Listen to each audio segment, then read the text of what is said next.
Well, welcome to week 3, lecture 1. We are covering chapter 6 over these next few minutes. It is Paul's missionary strategy. We are going to try to cover quite a bit of ground in these next few minutes, so fasten your seatbelts. Let's go. The big debate, the big question, did Paul have a missionary strategy? I mean, missiologists, theologians, scholars have been debating this for longer than any one of us have been alive, for sure. Did Paul start out with a missionary strategy? I mean, in Acts 13, Antioch sets apart Barnabas and Saul to go out. We have no evidence at that point that they sat down, wrote out a strategy, and then fulfilled it. And even if they had, it probably would not have included them splitting up and parting ways a little bit later. Did Paul work his way into a missionary strategy? Yes. I think he probably became more strategic, intentionally became more strategic as time went on. And of course, we see Paul had tremendous success. What were some of the factors affecting strategy? And this is very interesting as we look at the context. What things were like at that day and time under the Roman government, in the Roman Empire. First of all, the Roman government had established the Roman road system for ease of economy and trade, but primarily for the ease of Roman soldiers being able to make it from place to place efficiently and safely. The Roman road system then made it very easy for people, common people, to travel. Then the peace of Rome. Under the Roman government, there was peace at sea, there was peace in the land, large land area, and so it was easy. Once again, it was safe to travel from place to place. It was easy to get from city to city, from province to province, from area to area. Perhaps all these are so significant, but just as significant was language. I mean, you and I both know that if you are serving or have served in any mission setting, you can be there, you can be safe, you can be settled and everything else, but the language was key. Communicating with the people, being able to communicate the gospel message with the people. And what was going on in the Roman Empire at that time was that Greek was spoken empire-wide. It was the common language. And so Paul could travel from city to city and communicate in Greek without having to learn dialects of sub-people groups in any way.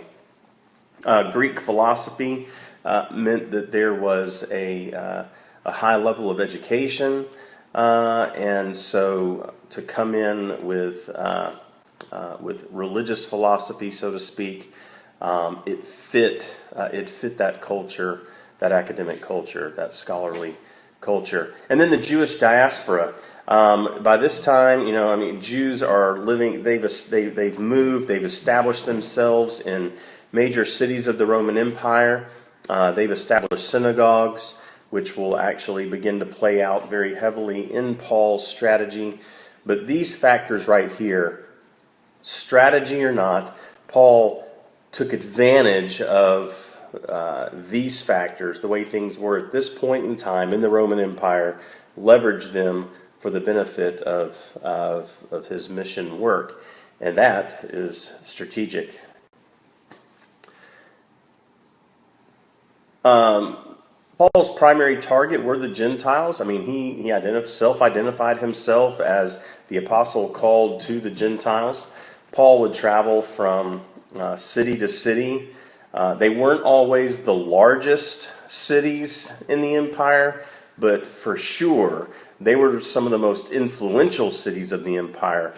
Religious hubs, business hubs, and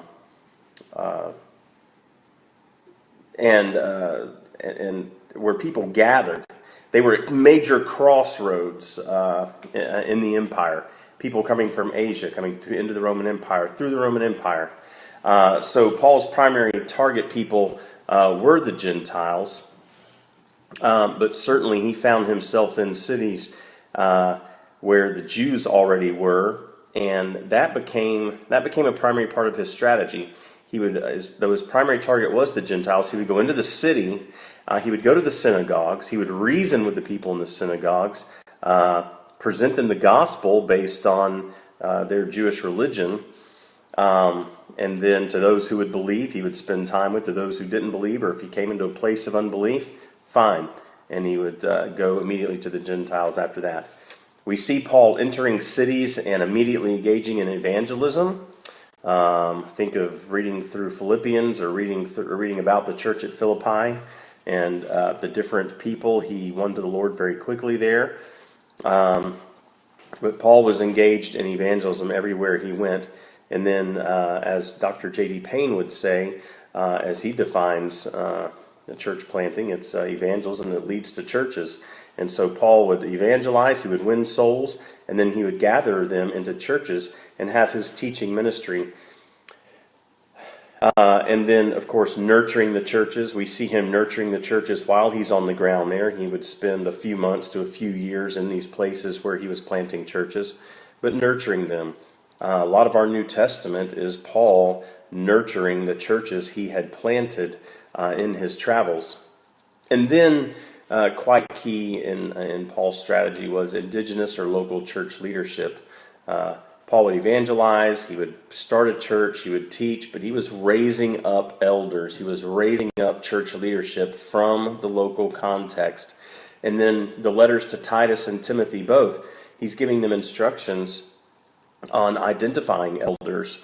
And so Paul has moved on. He's left Titus in Crete, and he's giving Titus instructions on identifying and raising up the elders to put into place. And so the indigenous local church leadership was very key in Paul's strategy. And these are missiological principles. Again, we don't do things exactly like Paul did, but these missiological principles are timeless. And it doesn't matter where we are, what year we're living in. These principles are ones that we should definitely be following. So much to glean from the study of Paul's missionary journeys. Herbert Kane has identified these principles in Paul's approach. We'll have to move through these pretty quickly. But Paul had a home. He had a sending church, and he stayed in touch with that sending church. He went back to that sending church on occasion. Paul had a focus area. Really, Paul, though traveled a lot, did not cover a real large geographical area. It was pretty focused. And he would hit the urban centers. Paul would go into the urban centers knowing that when he goes into the city, he can reach all types of people, locals, visitors alike, and that when they scatter, when they travel down that Roman road system onto their next destination, they're taking the gospel with them. It's how Paul can say that, hey, from here to here, my job is finished. Paul hadn't been to all the areas. Paul hadn't been to all the villages. He had been to the urban centers and established churches, gospel witness, and that is flowing out into the villages. It's flowing from city to city. Began in local synagogues. He preached to the responsive people. There was immediate baptism of converts in Paul's ministry. Unlike today, where we have large gaps in time sometimes between conversion and baptism, baptism followed conversion very quickly in the New Testament. Paul nurtured the church plants both on the ground and by letters, as we've already said. Team approach. Paul never worked alone. Paul always had people with him, whether it was Timothy, a greater group of people. He always took people along with him. That does two things. Number one, there's different gifts there, different ages, different personalities. They can work together in reaching a people. But also what it means is this. Paul is mentoring those on his team to multiply his own leadership as he is doing the work. And that is also very key. A very interesting study would be the contextualized gospel presentation. When Paul was in one city or another city or another city, we can actually see him present the gospel in different ways in each city without ever compromising the gospel message. Something to keep in mind. The gospel message never changes. How we present it, depending on who we are talking to, is the key. And that is a very quick summary of Paul's missionary strategy.